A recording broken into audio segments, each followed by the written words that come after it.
ओम अज्ञानतिमिरान्धस्य ज्ञानाञ्जनशलाकया चक्षुरुन्मिलितं येन तस्मै श्रीगुरवे नमः। श्रीचैतन्यमनोभीष्टं स्थापितं येन भूतले स्वयं रूप कदा मह्यं ददाति श्रीपदान्तिकम्।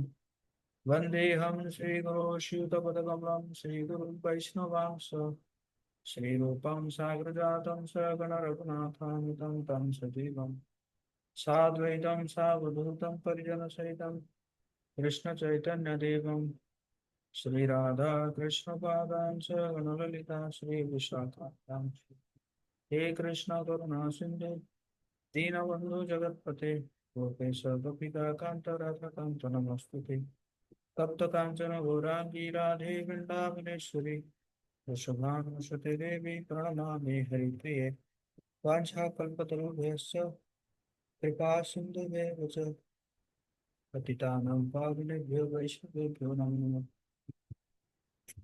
जय श्री कृष्ण चैतन्य प्रभु नित्यानंद श्री अद्वैत गदाधर श्रीवासुदेव गौरभक्तवृंद।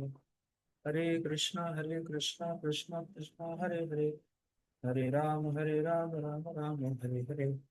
नमो विष्णुपादाय कृष्ण पृष्ठाय भूतले श्रीमते भक्तिवेदांत स्वामी के नाम। नमस्ते सरस्वती देवी गौरवाणी प्रचारिणी निर्विशेष शून्यवादी पाश्चात्य देशताय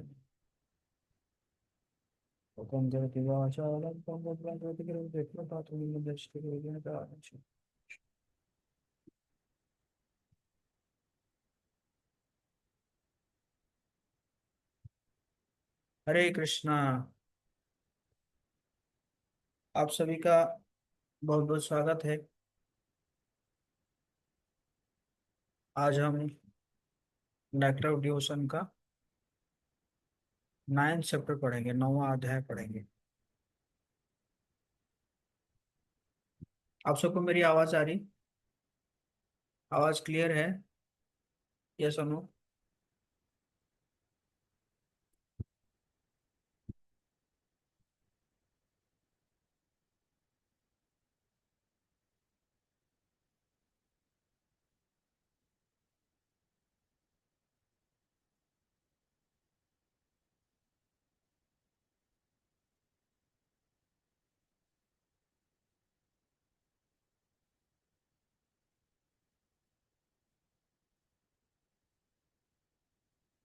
तो आगे और कुछ हम भक्ति के अंग के बारे में चर्चा करेंगे।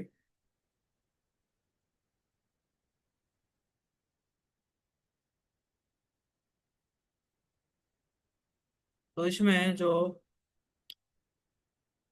एक अंग है कि निंदा सहन ना करना, तन निंदादि असहिष्णुता।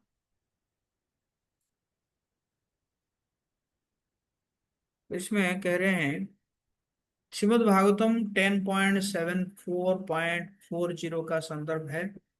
जो व्यक्ति भगवान या उनके भक्त की निंदा सुनकर तुरंत वहां से नहीं हटता, उसका पुण्य नष्ट हो जाता है और वो गिर जाता है।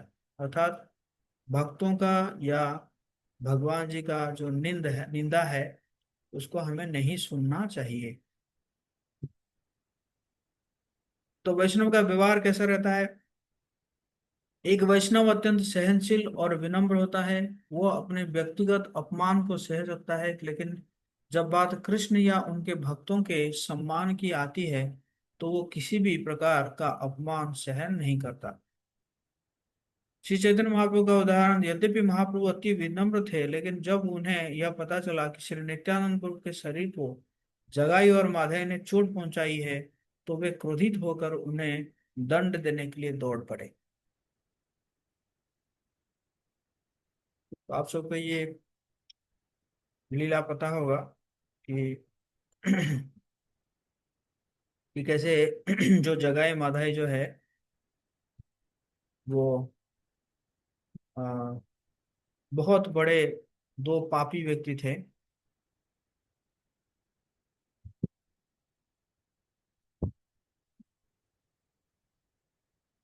तो बहुत बड़े दो पापी व्यक्ति थे, सभी प्रकार के पाप किए थे वो लोग। हालांकि पहले ब्राह्मण थे। नाम था उनका जगदानंद और माधवानंद।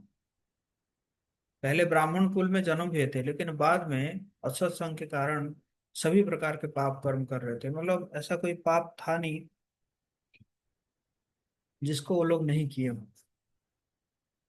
लेकिन नित्यानंद प्रभु का इच्छा हुआ कि ये दोनों को उद्धार करना चाहिए। नित्यानंद प्रभु सोचे कि अगर ये दोनों को उद्धार कर देंगे तो महाप्रभु का जो गुणगान है, चैतन्य महाप्रभु का जो नाम है, वो बाकी लोगों को पता चलेगा। और बहुत गुणगान हुआ महाप्रभु का कि जो जो दो सबसे पापी व्यक्ति, उनको ये लोग क्या किए हैं, ट्रांसफॉर्म कर दिए हैं, है ना। महाप्रभु जो है चैतन्य महाप्रभु ट्रांसफॉर्म कर दिए हैं। तो क्या हुआ कि तो नित्यानंद प्रभु, वो तो बड़ा स्टोरी है। नित्यानंद प्रभु सबसे पहले जब जाते हैं तो वो लोग भगा देते हैं। तो नित्यानंद प्रभु भी दौड़ के आ जाते हैं, नित्यानंद प्रभु हरिदास ठाकुर दौड़ के आ जाते हैं। लेकिन सेकंड टाइम जो है, वो लोग जब उन लोगों को जो नित्यानंद प्रभु को पास में जा रहे होते हैं, तो उनको पकड़ के जो उसमें से जो माधाई है, माधाई क्या करता है कि जो जिस घड़ा से पी रहा था शराब, उसी घड़ा को जो है नित्यानंद प्रभु के माथे पर मारता है, और नित्यानंद प्रभु के माथे से खून निकलने लगता है। और हालांकि जगाई जो है उसको क्या कर रहा था, उसको रोक रहा था कि अरे साधु है, उसको मारने से क्या होगा।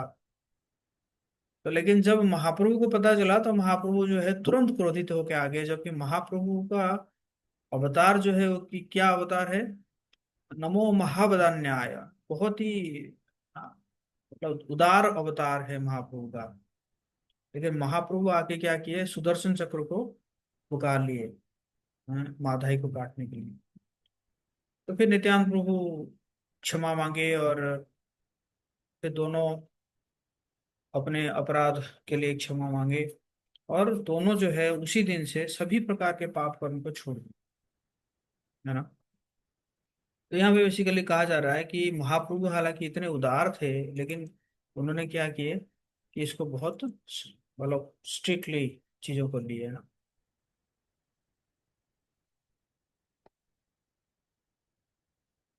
निंदा का सामना करने के तीन उपाय, अगर निंदा कोई कहीं पर हो रहा है तो तीन उपाय आप कर सकते हैं। क्या है? यदि कोई अपमान कर रहा हो तो उसे तर्क से हरा कर उसका मुंह बंद कर दो। पहले तो आप प्रयास करिए कि तर्क करके, है ना, उसको हराइए। यदि तर्क से पराजित करना संभव ना हो तो इतना साहसी बने कि अपमान सहने के बजाय प्राण त्याग दे, है ना। तो अगर भाई तर्क से भी आप जो है उसको हरा नहीं पा रहे हैं, इसका मतलब क्या है, आपको उस जगह में रहना है तो उसको आपको क्या करना पड़ेगा, प्राण त्याग दो, है ना। और यदि आप ना तर्क कर सकते हैं ना प्राण त्याग कर सकते हो तो क्या करो, वहां उस स्थान को छोड़ के चले जाओ। है कि नहीं? तो सबसे बढ़िया क्या है, स्थान को छोड़ के चले जाना चाहिए, है ना। यदि कोई भक्त उपरोक्त तीनों उपाय से कोई भी उपाय नहीं करता और अपमान को सहता रहता है, तो वो अपने भक्ति की स्थिति से क्या हो जाता है, गिर जाता है ना। तो ये तीन उपाय आपको करना चाहिए।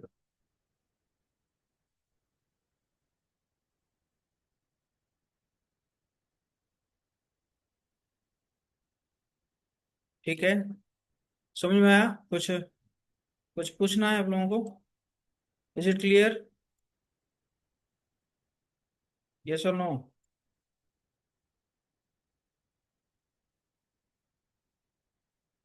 यस और नो? ओके।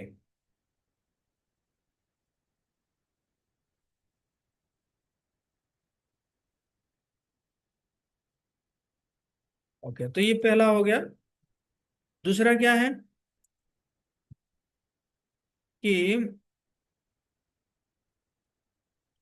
वैष्णव चिन्ह धृति नामाक्षर धृति ही, तिलक और तुलसी माला धारण करना। तो पद्म पुराण पुराण में, पद्म पुराण से उदाहरण देते हुए श्रील रूप गोस्वामी पाद भक्त रसामृत सिंधु में बता रहे हैं, ये कंठ लग्न तुलसी नैलिनाक्ष माला, ये बाहुमूल परिछिन्नित शंख चक्रः, ये वा ललाट फलके लसद ऊर्ध्व पुण्ड्रास, ते वैष्णवा भुवनम आसु पवृतयन्त्रयन्ति। जो वैष्णव अपने गले में तुलसी का माला, कमल बीज का माला और जप की माला धारण करते हैं, जिनके बाहुओं भुजाओं पर शंख तथा चक्र के चिन्ह अंकित होते हैं, और जिनके ललाट पर तेजस्वी ऊर्ध्व पुंड्र तिलक होता है, वे वैष्णव इस समस्त पृथ्वी को शीघ्र ही पवित्र कर देते हैं। है ना। तो आप में से कई लोग जो है तुलसी का माला भी धारण करते हैं, शरीर में जो है 12 तिलक धारण करते हैं। हमारे मुकेश प्रभु आज तिलक लगा के क्लास में बैठे हैं। वाह, बहुत सुंदर। है कि नहीं। तो है ना, क्योंकि तिलक, तिलक देखने से क्या होता है, दूसरा को जो है तिलक देखने से तुरंत तुरंत विष्णु का स्मरण हो आ जाता है ना। तो वो कहता है कि हाँ ये भक्त है, लेकिन नहीं, तो विष्णु का स्मरण आ जाता है ना। तो वो वैष्णव क्या करते हैं, इस समस्त पृथ्वी को शीघ्र ही पवित्र कर देते हैं ना? हम्म। फिर क्या कह रहे हैं, नामाक्षर धारण कर धृति, नामाक्षर धृति, हरि नामक्षर युतम भाले गोपी मृदन्वितम, तुलसी मालिको रक्षम स्पृशयुर्न यमोद्भवात्, यमोनोद्भवातः। जिनके शरीर पर हरिनाम के अक्षर अंकित है, जिनके ललाट पर गोपी चंदन का तिलक है, और जिनके वक्ष स्थल पर तुलसी का माला है, उन्हें यमराज के भयानक दूत भी स्पर्श नहीं करते हैं। है ना। एक्चुअली ऐसे हुआ था एक बार, है जैसे अजामिल को यमदूत आए थे ना लेने के लिए। तो अजामिल को जब यमदूत आए थे लेने के लिए, और लेते लेते उसने जो है नारायण का नाम पुकार लिया। नारायण का नाम पुकार लिया तो 3 विष्णुदूत आगे पहुंच गए। अब विष्णुदूत और यमदूतों के बीच में तर्क हुआ।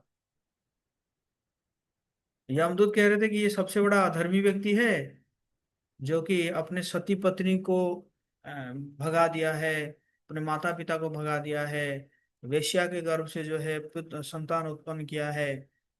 और लेकिन ये क्या कह रहे थे, जो विष्णुदूत कह रहे थे कि इससे बड़ा तो धर्मात्मा कोई हो ही नहीं सकता।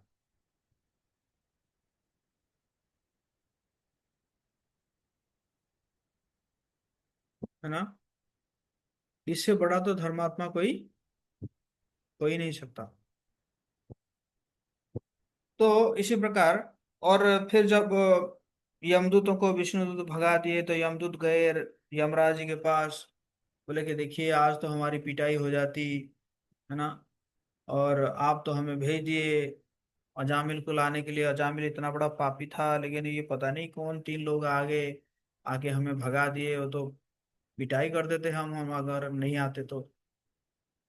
है ना। तो फिर यमराज पूछने लगे कि क्या हुआ था, तो केस स्टडी किए हैं, और स्टडी करने के उनको पता चल गया, अरे ये तो बड़ी गलती हो गई। अगर वो कोई भगवान का नाम ले रहा है, वो तो भक्त है, तो उस वो तो हमारे अधीन में नहीं है, उसको तो हमें नहीं लाना चाहिए था। फिर उन्होंने यमदूतों को कहा कि सॉरी, मैंने आप लोगों को बोलना भूल गया हूँ, जिसके कंठ है ना गले पर कंठी माला है, शरीर में तिलक है ना, जो भगवान को प्रणाम करता है ना, तो उसके आसपास नहीं जाना है, जाओगे तो पिट जाओगे। क्योंकि विष्णु दूत जो है क्या करते हैं, गदा लेकर उनकी रक्षा करते हैं ना। तो तो यही यहाँ पे बताया गया है ना। ओके। थोड़ा टॉपिक आज बड़ा है, तो इसलिए मैं अ, जो है बोलता जाऊंगा। आप लोगों को इन्वॉल्व करूंगा तो समय थोड़ा ज्यादा लग जाता है। पद्म पुराण में बना है, कृष्ण नामाक्षरै गात्रम अंकायच चंदनादिनः स लोक पावनो भूत्वा तस्य लोकाम अवाप्नुयात्। जो व्यक्ति चंदन आदि से अपने शरीर पर कृष्ण नाम के अक्षर अंकित करता है, वो इस संसार को पवित्र कर देता है और अंततः भगवान के लोक धाम को प्राप्त करता है। तीसरा अंग। तीसरा अंग क्या है? कृष्ण को अर्पित फूल मालाओं को स्वीकार करना। निर्माल्य धृति अर्थात भगवान जी को जो फूल अर्पण किया गया है उस माला को धारण करना। श्रीमद् भागवतम 11.6.46 का भावार्थ में उद्धव जी कह रहे हैं भगवान जी को। एक्चुअली उद्धव जी क्या करते थे ना, भगवान का वस्त्र ही पहन लेते थे, है ना, भगवान जी का माला ही पहन लेते थे, भगवान जो भी यूज करते थे उसके बाद वो खुद ही पहन लेते थे ना, मतलब उसको ग्रहण करते थे। तो उद्धव जी कह रहे हैं कि हे प्रभु, जब हम अपने शरीर को उन्हीं मालाओं, सुगंधित तेलों, वस्त्रों और आभूषणों से सजाते हैं जिन्हें आपने पहले ही स्वीकार किया है, और जब हम आपके प्रसाद का सम्मान करते हैं तो हम आपके दास, आपकी माया शक्ति को निश्चित रूप से पराजित कर देते हैं, है ना। अर्थात जो व्यक्ति निम्नलिखित नियमों का पालन करता है, गोपी चंदन या चंदन से तिलक करना, भगवान श्री कृष्ण को अर्पित फूल मालाएं पहनना, ऐसा व्यक्ति माया की शक्ति से पराजित नहीं होता। मृत्यु के समय भी यमराज के दूत उसे स्पर्श नहीं करते हैं। यहाँ तक कि यदि कोई व्यक्ति सभी वैष्णव सिद्धांतों का पालन नहीं करता, फिर भी यदि वो कृष्ण प्रसाद का सम्मान करता है तो धीरे धीरे वो वैष्णव स्तर तक उठ सकता है ना। और फिर कह रहे हैं, कृष्णोत्तीर्णं तु निर्माल्यं यस्यांगं स्पृशते मुने सर्वरोगे रोगैस्तथा पापे मुक्त भवति नारद। स्कंद पुराण से किया गया है। हे मुनि नारद, जिस व्यक्ति का शरीर कृष्ण को अर्पित की गई फूल माला का स्पर्श करता है वो सभी रोगों और पापों से भी क्या हो जाता है? मुक्त हो जाता है। ओके, चौथा है श्री विग्रह के समक्ष नृत्य करना। अग्रे तांडवम है, अग्रे तांडवम, भगवान के सामने नृत्य करना। देखिए नृत्य करना भी मतलब कितना महात्म्य है नृत्य करने का, है कि नहीं। तो सुनिए क्या कह रहे हैं। द्वारका महात्म्य में बताया गया है, यो नृत्यति प्रहृष्टात्मा भावैर्बहुषु भक्तितः स निर्दहति पापानि मन्वंतर साष्टेष्वपि। जो भक्त अनेक भावों के साथ पूर्ण उत्साह और भक्ति से भगवान के समक्ष नृत्य करता है, वो सैकड़ों मनवंतर से संचित पापों को भी क्या कर देता है? भस्म कर देता है। हम्म। और फिर स्कंद पुराण में बताया गया है, नृत्यताम श्रीपतिर अग्रे तालिका वादनेर्वृषम उदीयन्ते शरीरस्था सर्वे पातक पक्षिणः। जो व्यक्ति श्री भगवान के समक्ष जोरदार तालियां बजाते हुए हर्ष पूर्वक नृत्य करता है, उसके शरीर में स्थित सभी पाप रूपी पक्षी उड़कर चले जाते हैं, है ना। इसलिए मैं कई बार जो है आरती करते वक्त जो है, आरती के समय में रोक देता हूँ, रोक के जो है सबको ये बताता रहता हूँ, देखो आप नृत्य करोगे तभी जाके आपके शरीर से पाप उड़ेंगे पाप रूपी पक्षी उड़ जाएंगे, है ना। तो इस प्रकार है। आगे 6 नंबर। 6 नंबर क्या कह रहे हैं? भगवान के स्वागत हेतु खड़े होना। हम्म। अभ्युत्थानम। हम्म। तो भक्ति रसामृत सिंधु ब्रह्मांड पुराण से श्रील रूप गोस्वामी कह रहे हैं, यान आरुद्धम पुरः प्रेक्ष्य समायन्तं जनार्दनम अभ्युत्थानं नरः कुर्वन् पातयेत सर्व किल्बिषम्। जो व्यक्ति भगवान जनार्दन को पालकी पर सवार होकर अपने समक्ष आते हुए देखकर आदर पूर्वक खड़ा हो जाता है, वो सब अपने सभी पापों को नाश कर देता है ना। क्या है? वेलकम करना है, भगवान जी को वेलकम करना, जैसे पालकी में आ रहे हैं या रथ यात्रा में, रथ में आ रहे हैं, खड़ा हो जाना है, प्रणाम करना है ना। तो इस प्रकार स्वागत करना है। सातवां, श्री विग्रह के साथ चलना, अनुवृज्या, है ना। तो ये भविष्योत्तर पुराण से लिए हैं श्रील रूप गोस्वामी। रथेन सह गच्छन्ति पार्श्वतः पृष्ठतोऽग्रतः विष्णुनैव समा सर्वे भवन्ति स्वपदादयः। जो भी व्यक्ति भगवान के रथ के साथ, चाहे उसके बगल में, पीछे या आगे चलता है, वो चाहे जिस भी जाति या वर्ग का क्यों ना हो, वो विष्णु के समान पवित्र और महान बन जाता है। देख रहे हैं कितना कितना महत्वपूर्ण है ना। इसलिए हम लोग रथ यात्रा कराते रहते हैं ना।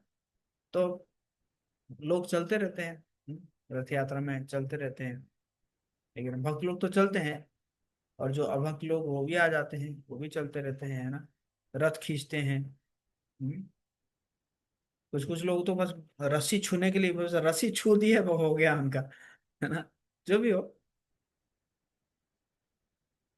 ये बहुत इंपॉर्टेंट है।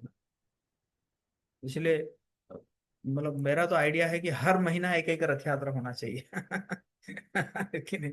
हर महीना मैं ऐसे ही प्लान कर रहा हूँ आगे आगे जाके, चाहे मतलब अलग अलग जगह हो, है ना। हर महीना कहीं ना कहीं जो है रथ यात्रा हो रहा है। हर महीना क्या, आगे जाकर हर दिन भी कर सकते हैं। कि नहीं? गया में कम ब्लॉक है, कितने ब्लॉक है, कितने गांव है ना। बाकी जगह में तो कर रहे हैं।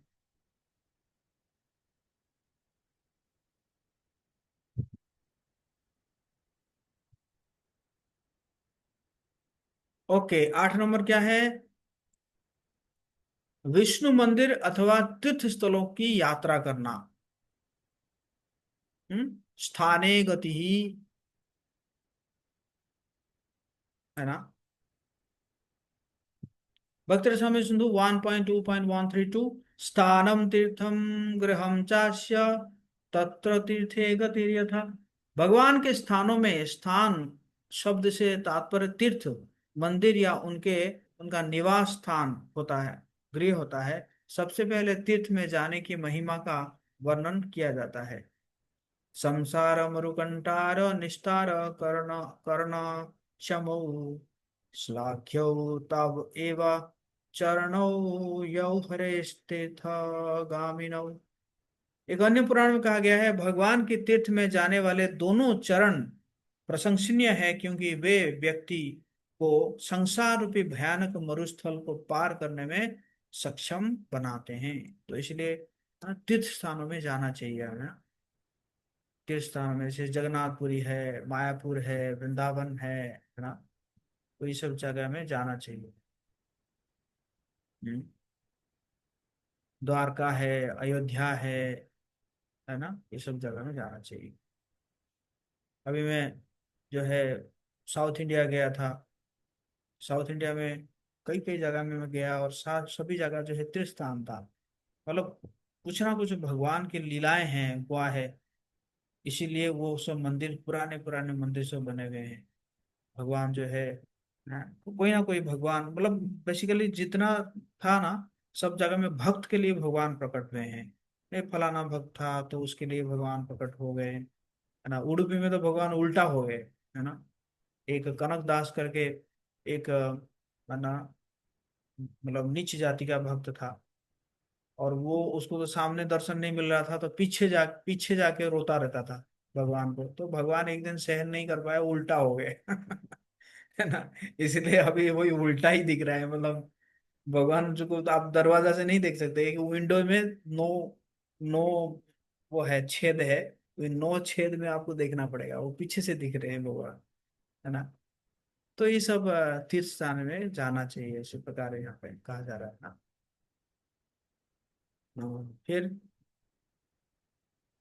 फिर कह रहे हैं भक्ति रसायन विष्णु 1.2.134 हरि भक्ति सुधोदय से, आलयं च यथा हरिभक्ति सुधोदय प्राविशन् आलयं विष्णु दर्शनार्थं सुभक्तिमान् न भूयः प्रविशेन् मातुः कुक्षिकारागृहं शुद्धि।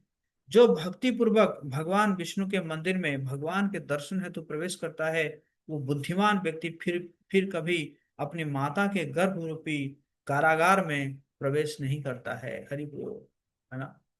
ये बहुत इंपॉर्टेंट है कि इस विश्वास से क्या करना चाहिए अगर आप मंदिर में एंटर करते हैं, है ना, तब जाके होगा, है ना। विश्वास बहुत जरूरी है ना। और विष्णु मंदिर की परिक्रमा, है ना।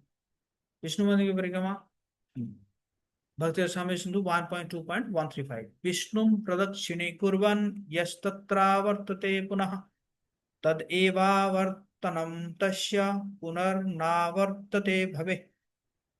यदि कोई व्यक्ति भगवान विष्णु की परिक्रमा करता है और उसी स्थान पर लौट आता है, तो वो लौटना, परिक्रमा का पूर्ण करना, यह सुनिश्चित करता है कि वो फिर से जन्म और मरण के चक्र में नहीं लौटेगा। हरि बोल। फिर स्कंदे च चतुर्मास्य महात्म्य चतुर चतुर्वारम भ्रमिविस्तु जगत सर्वम चराचरम क्रांतम भवति विप्राग्र्य तत्तीर्थ गमनाधिकम। स्कंद पुराण के चतुर्मासी महात्म्य में कहा गया है कि हे श्रेष्ठ ब्राह्मण, जो व्यक्ति भगवान की 4 बार परिक्रमा करता है वो समस्त चल और अचल जगत को पार कर लेता है। यह तीर्थ यात्रा आदि से भी श्रेष्ठ माना गया है ना। तो भगवान जी का परिक्रमा करने से क्या होता है, पूरा जगत का भी आप परिक्रमा कर रहे हैं ना।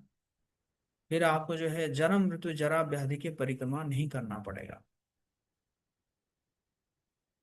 है ना। ओके। तो 10वां क्या हुआ, अर्चना।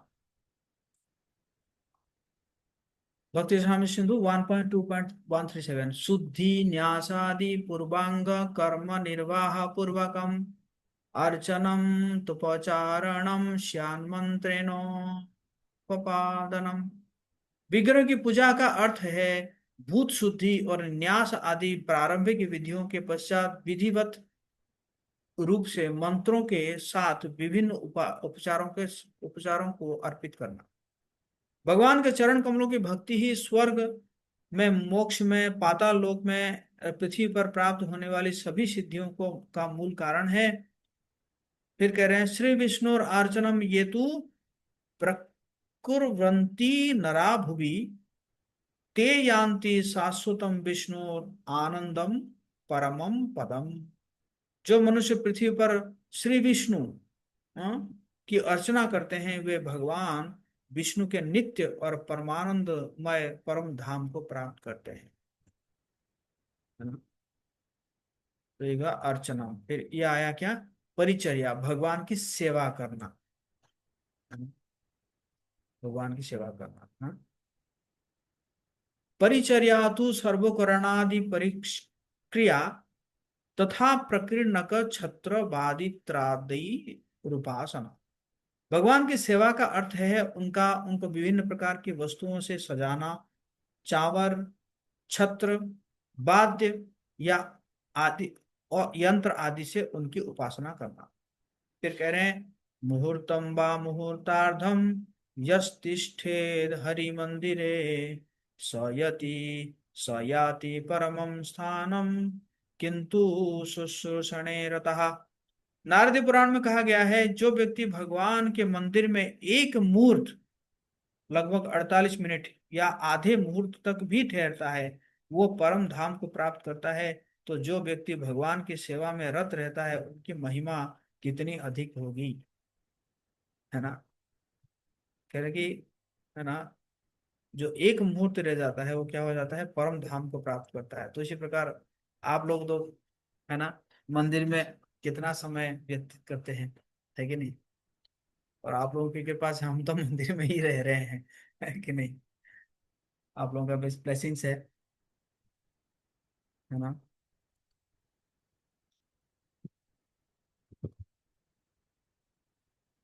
हम्म। तो ये फिर श्रीमद् भागवतम में भी पुष्टि किया गया है। यत्पाद सेवाभिरुचिस्तत्पश्विन्ना मसे जन्म पचितम मलं धियः सद्यः क्षीणोत्क्यन्वः मेधति सति यथा पदांगुष्ठा विनिःसृता शरीर। परम भगवान के चरण कमलों की सेवा में प्रवृत्ति होने से यह दुखी मानवता अनगिनत जन्मों से मन में संचित हुई मलिनता को मुक्त तुरंत ही शुद्ध कर सकती है। जैसे गंगा जल भगवान के चरणों की अंगुलियों से प्रकट होकर तुरंत शुद्धि प्रदान करता है, उसी प्रकार यह प्रक्रिया भी मन को शीघ्र ही निर्मल कर देती है और इस प्रकार आध्यात्मिक चेतना या कृष्ण भावना में धीरे धीरे बढ़ने लगता है।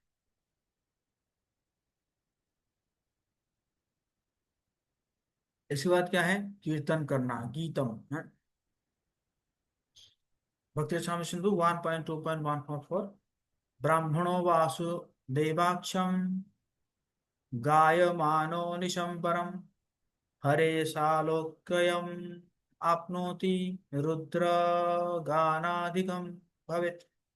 अब गीत कीर्तन का वर्णन जो लिंग पुराण में कहा गया है, जो ब्राह्मण निरंतर वासुदेव का कीर्तन करता है वो भगवान हरि के धाम को प्राप्त करता है। ऐसा कीर्तन शिव जी के गान से भी श्रेष्ठ होता है। निरंतर वासुदेव का कीर्तन करता है ना, भगवान के नाम कीर्तन करना है ना, और भगवान के लिए भजन गाना है ना, वैष्णव सॉन्ग गाना, ये सब जो है भगवान जी को प्रसन्न करता है ना। संकीर्तनम कृष्णे तु मंगलम नाम यस्य वाची प्रवर्तते भस्मी भवन्ति राजेन्द्र महापातक कोटयः। मुकेश प्रभु पढ़ो, अनुवाद पढ़ो। हरे कृष्णा प्रभु भगवत प्रणाम। भगवान के पवित्र नाम के संकीर्तन का वर्णन विष्णु धर्म में इस प्रकार किया गया है। हे राजेंद्र, जिसके मुख से कृष्ण नाम रूपी मंगलमय शब्द का उच्चारण होता है उसकी करोड़ों महापापियां जलकर भस्म हो जाती है। देखिए आप ये सब तो कर ही रहे हैं, लेकिन ये पढ़ने से क्या होता है कि हमारा जो विश्वास है वो और स्ट्रांग हो जाता है ना।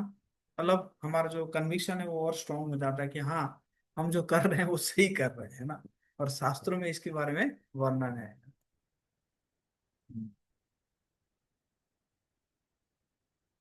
और इसी प्रकार यहाँ पे वर्णन है।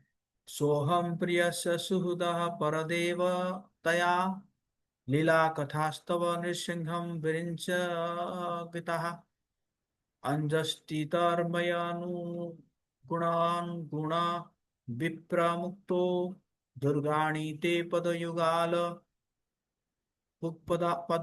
पदयुगालयः ससंगः। राहुल सोनी अरे अनुवाद करो। हे हे मेरे प्रिय मेरे प्रभु। हे मेरे प्रिय प्रभु देव, मैं आपके उन लीलामय कथाओं का गान करूंगा जो ब्रह्मा जी तथा उनकी शिष्य परंपरा के द्वारा गाई गई है। ऐसे में मैं आपके उन भक्तों हंसों की संगति में रहकर जो पहले ही तीनों गुणों से मुक्त हो चुके हैं, आपकी प्रेममयी सेवा में संलग्न होकर निश्चित रूप से इस अज्ञान रूपी महासागर को पार कर लूंगा। आपकी चरण कमलों की संगति से मैं समस्त भौतिक कलेशों से मुक्त हो जाऊं। धन्यवाद। तो आप लोग मुझे लगता है कि देखे होंगे महाअवतार नरसिंह हैं? लेकिन प्रहलाद महाराज इंटरेस्टिंग क्या है, प्रहलाद महाराज भगवान को देखने के बावजूद भी, दर्शन करने के बावजूद भी वो क्या अभिलाष रखते हैं कि इसके बाद मैं आपकी कथा करूंगा, कीर्तन करूंगा, भक्तों के संगत में रहूंगा, है ना। और इसी प्रकार जो है मैं इस अज्ञान रूपी महासागर को पार कर दूंगा, है ना। फिर श्रीमद्भागवतम 1.5.22, इदम ही पुंसस्थापसः श्रुतस्य वा स्विष्टस्य सुप्तस्य च बुद्धिदत्तयो अविच्युतथ कवि भिन्नी रूपितो यदुत्तम श्लोक गुणानुवर्णनम। विद्वान जनों ने निश्चित रूप से यह निष्कर्ष निकाला है कि ज्ञान की प्रगति का अचूक उद्देश्य, जैसे कि तपस्या, वेदों का अध्ययन, यज्ञ, मंत्रों का जप और दान, अंततः भगवान की उन आध्यात्मिक लीलाओं के वर्णन में ही पूर्णता को प्राप्त करता है जो उत्तम काव्य के माध्यम से व्यक्त की जाती है।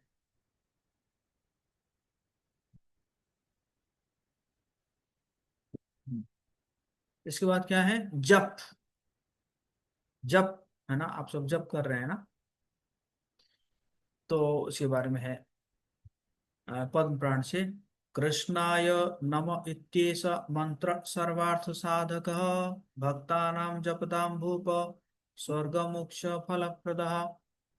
पद्म पुराण में इसका वर्णन इस प्रकार किया गया है। कृष्णाय नमः, यह महामंत्र समस्त मनोरथों को पूर्ण करने वाला है। हे राजन, जो भक्तगण इस मंत्र का जप करते हैं उन्हें स्वर्ग और मोक्ष दोनों की प्राप्ति होती है ना। इसका मतलब भगवान का नाम लेने से ये तो छोटा मोटा हो जाता है ना।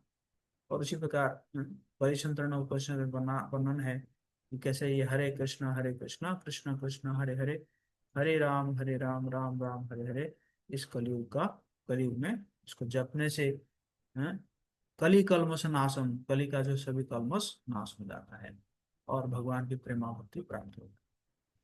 विनय पूर्वक प्रार्थना, विज्ञप्ति है, प्रेयर्स है।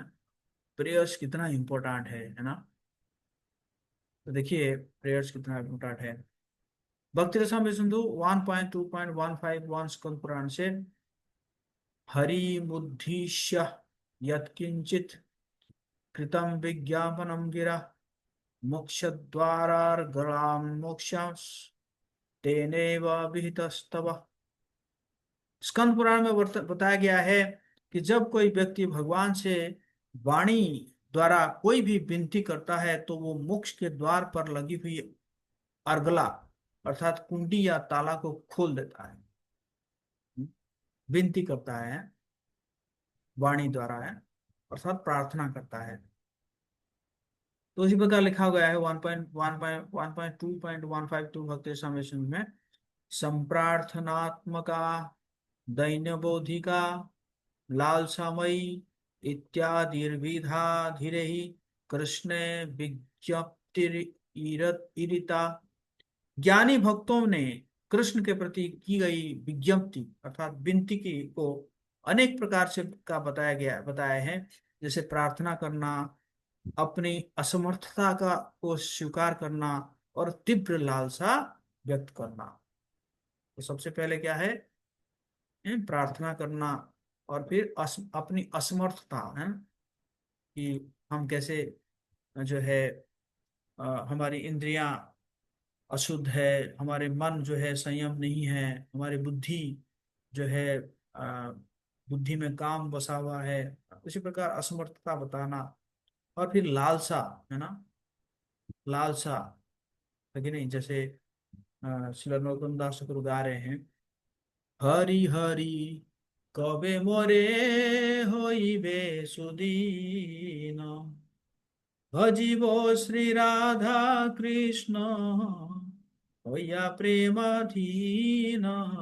हरि हरि, कब वो दिन हो आएगा मैं जो है कृष्ण का भजन करूंगा, कैसे? प्रेम के अधीन होकर भजन करूं, है ना। या नरोत्तम दास ठाकुर कह रहे हैं कि गौरांग बोलिते हवे पुलक शरीर हरि हरि बोलिते नयने भवे नीर। गौरांग बोलते ही मेरा शरीर क्या हो जाएगा? पुलकित हो उठेगा। और हरि हरि बोलते ही मेरे आंखों से अश्रु निकलेंगे। हाँ, तो ये क्या है? इस प्रकार का तीव्र लालसा, हाँ, कब वो दिन आएगा मेरा, है कि नहीं। तो इस प्रकार ये सब विनती है ना। और भी कहा जा रहा है भक्ति रसामृत सिंधु 1.2.153, तत्र सम्प्रार्थनात्मकः यथा पद्मे यवतीनां यथा योनि यूनां च युवतो यथा मनः अभिरमते तद्वन् मन अभिरतां त्वयि।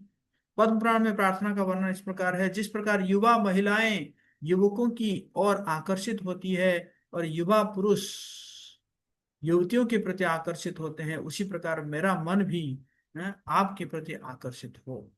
कितना बढ़िया प्रार्थना है ना। फिर कह रहे हैं दैन्य बुद्धि का यथा तत्रैव मतुल्यो नास्ति पापात्मा नापराधी च कश्चन परिहारम अपि लज्जा में की ब्रुव पुरुषोत्तम। पद्म पुराण में अपनी कमजोरी स्वीकार करने का वर्णन इस प्रकार है, हे परम पुरुषोत्तम, मेरे समान पापी कोई नहीं है और न ही कोई ऐसा जिसने मेरे जितने अपराध किए हैं। इन पापों को दूर करने के लिए पूछना भी मुझे शर्मिंदगी होती है। मैं क्या कहूँ। मतलब कितने पतित समझ रहे हैं एक व्यक्ति, है ना। मतलब भक्त जो है कितना पतित अपने आप को समझते हैं ना।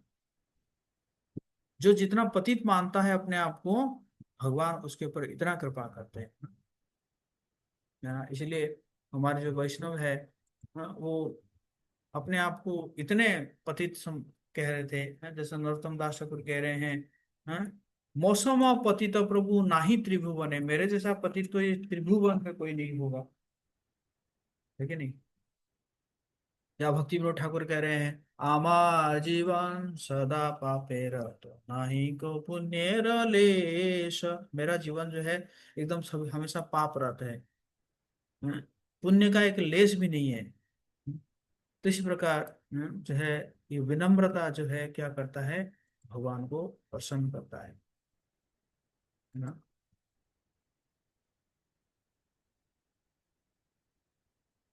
और इसी प्रकार लालसा माई यथा श्री नारद पंचरात्रे कदा गंभीर गंभीरया वाचा श्रिया युक्तो जगतपते चामर व्यग्र हस्ते माँ एवं कुरु इति वक्ष्यसि। नारद पंचरात में लालसा का वर्णन इस प्रकार है, हे जगतपति, हे श्री लक्ष्मी के सहित स्वामी, जब तुम गंभीर और मधुर वाणी से मुझसे कहोगे कि जो चामर लिए तुम्हारी सेवा में व्यग्र हूँ, कृपया यहाँ आओ, तब मेरी लालसा पूरी होगी। समझ में आ रहा है कि मैं जो है आपको चावर करता हूँगा और चावर करते करते आप कहोगे कि अरे जो चावर चावर सेवा कर रहा है वो यहाँ पे आओ तो, है ना। तब कह रहे हैं कि तब जाके मेरी लालसा पूरी होगी, है ना। ओके, 16 नंबर, प्रशंसात्मक प्रार्थनाओं का पाठ करना, मतलब स्तव पाठ करना है, स्तव पाठ करना है।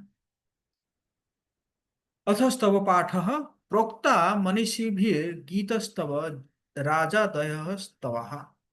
प्रशंसा ग्रंथों का पाठ ज्ञानी लोग मानते हैं कि भगवत गीता और गौ गौतमानीय तंत्र में वर्णित स्तव राज जैसे स्तव इसके उदाहरण है। श्री कृष्ण स्तव रत्नोघे येषाम जिह्वा तो अलंकृता नमस्य मुनिसिद्धानां वंदनीयाः दैव दिवौ कसा। स्कंद पुराण में कहा गया है, जो व्यक्तियों की जीवा श्री कृष्ण की प्रशंसा में रत्नों जैसे स्तवों से सज्जित होती है, वे सिद्ध मुनि और देवताओं द्वारा अत्यंत सम्मानित होते हैं, है ना। तो इस प्रकार हमें क्या करना चाहिए, जो स्तव है इस स्तवों को जो है क्या करना चाहिए, मेमोराइज करना चाहिए, है ना। तभी तो हम भगवान के सामने खड़े होते हैं तो कुछ ना कुछ तब जो है बोलना चाहिए, है ना, है कि नहीं। चाहे मतलब लड़खड़ाते हुए हो या भूल जाते हो, कुछ भी हो, बोलिए है। भगवान क्या है, भगवान तो जान रहे हैं कि छोटा बच्चा है मेरे सामने, कुछ प्रयास कर रहा है अपना स्तव पढ़ने के लिए, है ना। इसी प्रकार स्तवों को जो है आप लोगों को क्या करना चाहिए, याद करना चाहिए। जैसे ब्रह्म संहिता है, ईश्वर परमा कृष्ण सचिदानंद विग्रह अनादिर आदिर गोविंद सर्व कारण कारणम। चिंता मणि प्रकर सत मसुकल्प वृक्ष लक्षाभिते सुसुर अभिर अभिपालयन्तम लक्ष्मी सहत सरस्वत संभ्रम सेव्यमानम गोविंदमादि पुरुषम तमहम भजामि। तो इस प्रकार आप जब बोलते हैं है ना, भगवान जी को बहुत अच्छा लगता है कि नहीं, है ना। जैसे छोटा बच्चा जो है कुछ अपने पापा का गुणगान करने लगता है कि पापा आप बहुत अच्छे हैं, आपने मेरे लिए टॉफी लेकर आए हैं, है ना, आप बहुत अच्छे हैं, आप मुझे बहुत प्रेम करते हैं, है ना।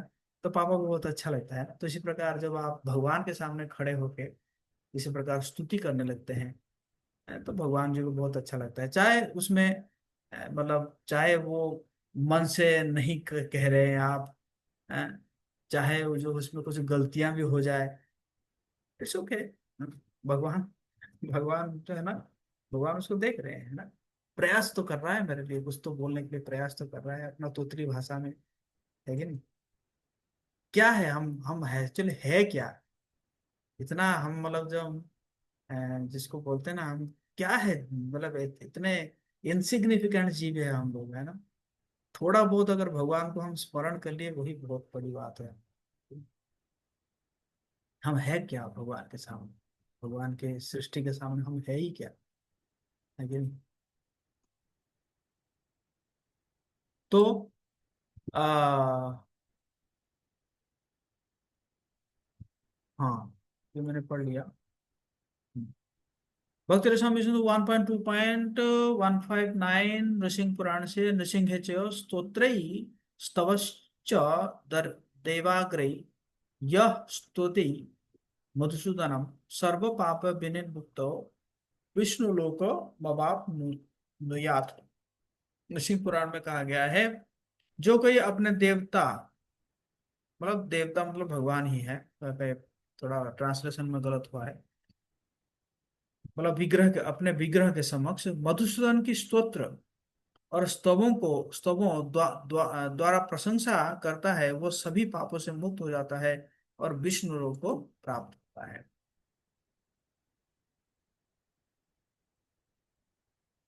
ओके।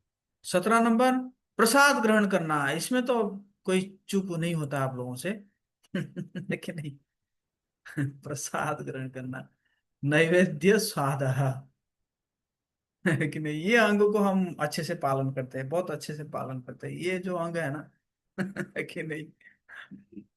अतः नैवेद्य स्वाद यथापद में नैवेद्यम अन्नम तुलसी विमिश्रम विशेषतः पादजल सिक्तम यश्नोति नित्यं पुरोतो मुरारे प्राप्नोति यज्ञायुतो कोटि पुण्यम।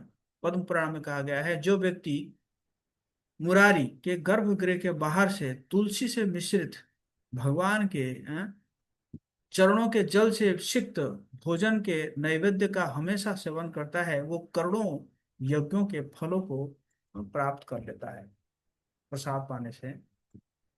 चरणामृत पिना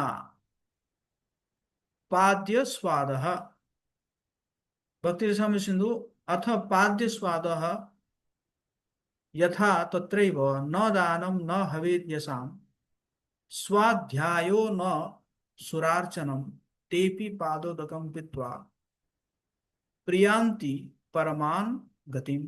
पद्म पुराण में कहा गया है, जो लोग भगवान के चरणों के जल का सेवन करते हैं, वे परोपकार यज्ञ वेदाध्ययन या देवता की पूजा न करने पर भी परम लक्ष्य को प्राप्त हो जाते हैं, है ना। तो चरणामृत पीना जो है वो कितना इम्पोर्टेंट है।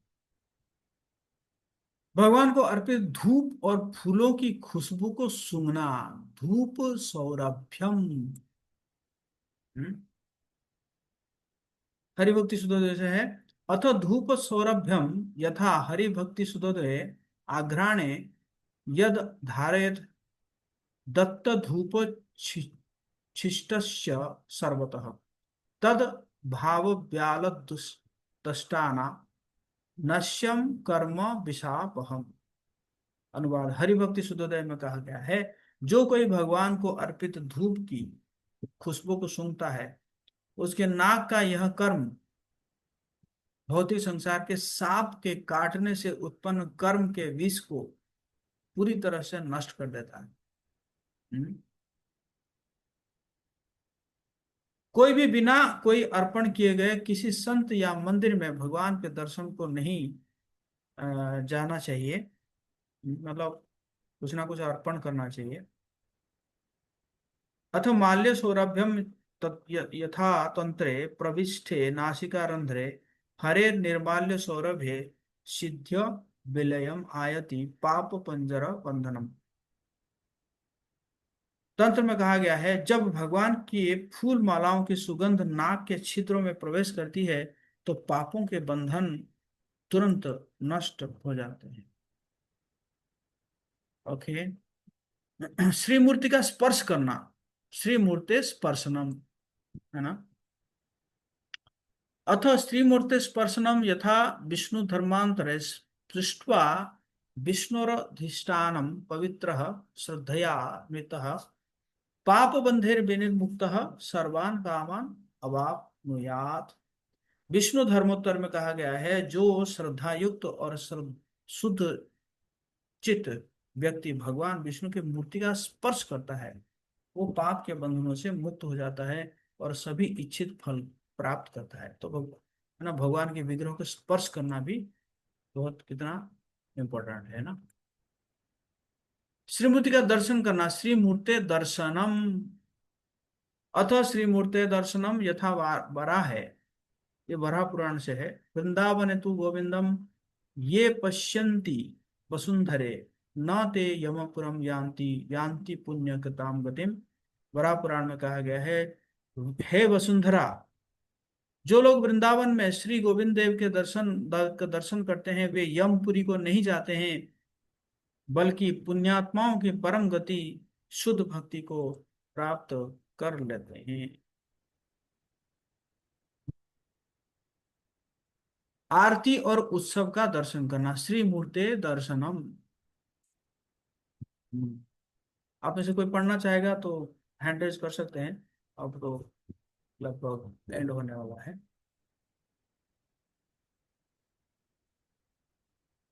आरत्रिक दर्शनम यथा स्कंदे कोटोय ब्रह्म हत्यानाम आगम्यागम कोटयः दहत्यालोक मात्रेण विष्णु सारात्रिकम मुखम। हरि वाणी माता जी पढ़िए, स्कंद पुराण में क्या क्या आ गया है।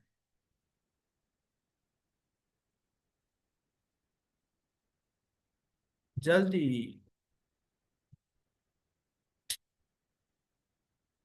ये देखो, ये समय लगता है, इतना समय नहीं दे सकता मैं। भगवान विष्णु के मुख का दर्शन जब आरती की दीप ज्योति से प्रकाशित होता है तो वो मात्र एक झलक से ही करोड़ों ब्रह्म हत्या के पापों या अनगिनत भूत भविष्य के पापों को भस्म कर देता है। फिर कह रहे हैं, उत्सव दर्शनम यथा भविष्योत्तरे। अब आप चुप हो जाइए, जब बोला उस समय तो पढ़े नहीं। उत्सव दर्शनम यथा भविष्योत्तरे त्यस्तम ये निरीक्षन्ते कौतुके नापि केशवम देवतानां गणाः सर्वे भवन्ति सोपचादयः। भविष्योत्तर पुराण में कहा गया है, जो लोग केशव भगवान को उत्सव में रथ पर बैठे हुए हर्ष के साथ देखते हैं, एवं यदि वे शोपच नीच कुल के क्यों ना हो, वे सभी अ, देवताओं के समान भगवान के पार्षद बन जाते हैं। हरे कृष्णा कृष्णा कृष्णा हरे हरे, हरे राम राम राम हरे हरे। जगत गुरु श्रील प्रभुपाद की जय।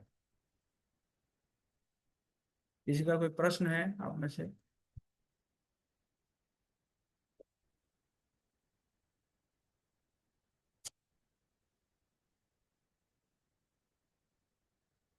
हरी हरी।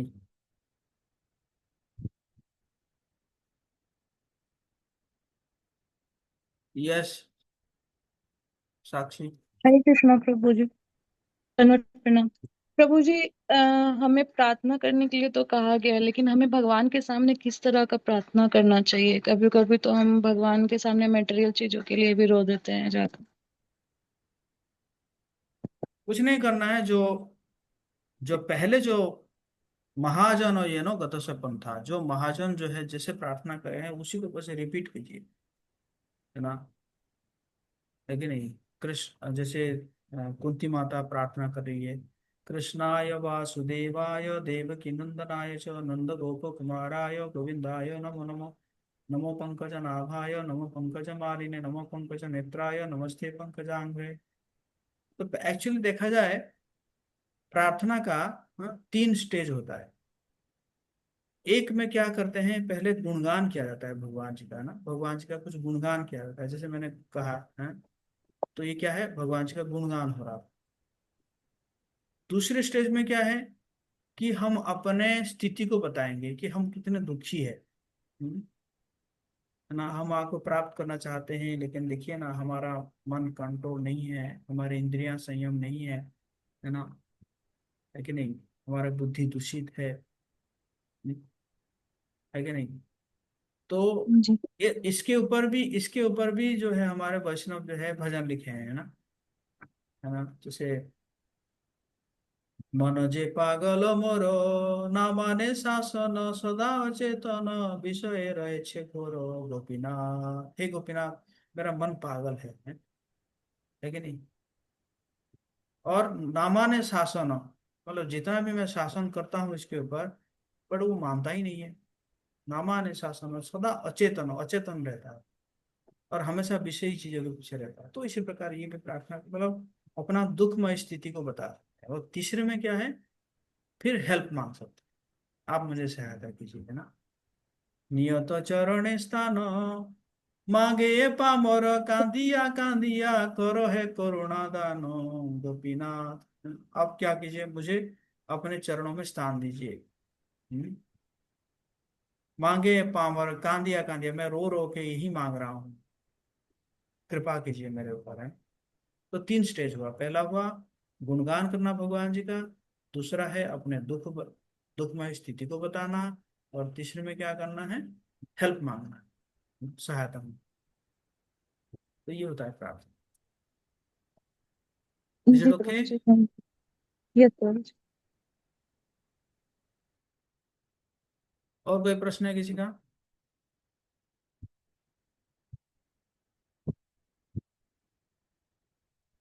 गोपीनाथ।